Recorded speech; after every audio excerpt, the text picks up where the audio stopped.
नमस्कार। आज हम बात करने वाले हैं नागपुर के डॉली चायवाला की।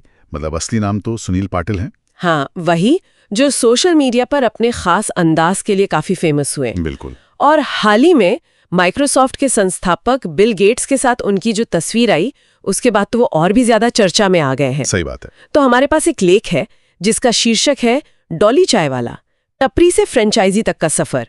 आज हम इसी पर थोड़ी गहराई से बात करेंगे।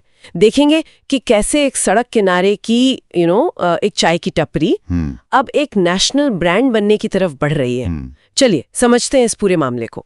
बिल्कुल। और ये सिर्फ एक इंसान की कहानी नहीं है। ये देखना दिलचस्प है कि कैसे इंटरनेट की जो शोहरत है उसको एक बड़े एक प्रॉपर बिजनेस अवसर में बदलने की कोशिश हो रही है। हाँ, तो ये जो शोहरत है डॉली चायवाला की, इसका कारण क्या है? स्रोत बताते हैं कि उनका चाय बेचने का जो अनोखा तरीका है और उनका फैशन सेंस, इसने ही ऑनलाइन लोगों का ध्यान खींचा। वो उनका स्टाइल है ना, जैसे वो रजनीकांत की तरह चश्मा पहनते हैं, चाय डालने का तरीका थोड़ा नाटकीय है, ये सब मिलकर एक क्या कहते हैं, एक परफॉर्मेंस जैसा लगता है। हाँ बिल्कुल। और मोबाइल स्क्रीन पर ऐसी चीजें आजकल जल्दी वायरल हो जाती हैं। सही कहा। और अब लगता है इसी शोहरत को वो भुनाना चाहते हैं। सुनील पाटिल ने ऐलान किया है अपने ब्रांड डॉली की टपरी का। अच्छा। हाँ, कह रहे हैं कि पूरे भारत में फैलाएंगे फ्रेंचाइजी मॉडल के जरिए। ओह, फ्रेंचाइजी मॉडल, मतलब वो दूसरों को लाइसेंस देंगे अपना नाम और तरीका इस्तेमाल करने का, एक फीस के बदले। एग्जैक्टली। और उन्होंने इसे नाम दिया है भारत का पहला viral street brand. Viral street brand, ये टर्म भी नया है ना? और यहाँ बात और भी दिलचस्प हो जाती है। घोषणा हुई और सिर्फ 48 घंटों के अंदर 1600 से ज्यादा लोगों ने फ्रेंचाइजी के लिए अप्लाई कर दिया। अरे वाह, 1600 2 दिन में? हाँ जी। पाटिल ने लिखा भी है कि वो सच्चे जुनून वाले सच्चे लोगों की तलाश कर रहे हैं, जो कुछ बड़ा, कुछ देसी, कुछ सचमुच शानदार बनाना चाहते थे।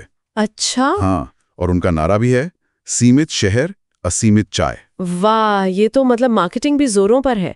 सीमित शहर असीमित चाय। बिल्कुल, किसी ब्लॉकबस्टर फिल्म की एडवांस बुकिंग जैसा लग रहा है ये तो। हाँ, ये उत्साह थोड़ा समझ आता है।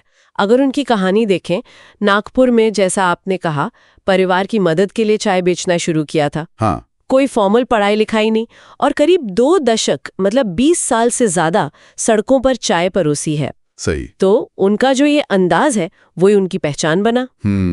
लेकिन सवाल ये है कि सड़क पर चाय बेचने का हुनर एक चीज है, हाँ। और एक बड़ा फ्रेंचाइजी नेटवर्क चलाना वो बिल्कुल दूसरी चीज है। क्या ये स्किल ट्रांसफरेबल है? बिल्कुल सही सवाल उठाया आपने। और शायद इसीलिए जहां एक तरफ इतना उत्साह दिख रहा है, वहीं कुछ चिंताएं भी हैं। स्रोत में एक इंटरनेट यूजर की टिप्पणी का भी जिक्र है। वो चेतावनी दे रहे हैं? अच्छा, क्या कहा गया है टिप्पणी में? टिप्पणी में कहा गया है कि फ्रेंचाइजी लेना जोखिम भरा हो सकता है, लोग कर्ज में डूब सकते हैं। टिप्पणी कुछ ऐसी थी, मैं कोट कर रहा हूं, कोई फ्रेंचाइजी मत लो, खून के आंसू रोना पड़ेगा। पहले ही कह रहा हूं। ओह, ये तो काफी सीधी चेतावनी है। खैर, ये सिर्फ एक रिपोर्ट की गई टिप्पणी है, ये हमारा नजरिया नहीं है। नहीं, बिल्कुल नहीं, बस जो स्रोत में था वो बता रहे हैं। हाँ, तो एक तरफ जबरदस्त उत्साह है, दूसरी तरफ ये चिंताएं भी हैं। तो हमने देखा कि कैसे एक वायरल इंटरनेट सेंसेशन अपनी शोहरत के दम पर एक नेशनल फ्रेंचाइजी कारोबार खड़ा करने की कोशिश कर रहा है। शुरुआती दिलचस्पी तो कमाल की है, लेकिन साथ ही कुछ सवाल और चेतावनियां भी उठ रही हैं। आज है, क्या ये वाकई एक कामयाब बड़े पैमाने के फ्रेंचाइजी कारोबार की नींव बन सकता है? ये सोचने वाली बात है। क्या वो स्टाइल, वो परफॉर्मेंस हर फ्रेंचाइजी में दोहराया जा सकेगा? सही कहा। इस पर सोचने के लिए वाकई बहुत कुछ है।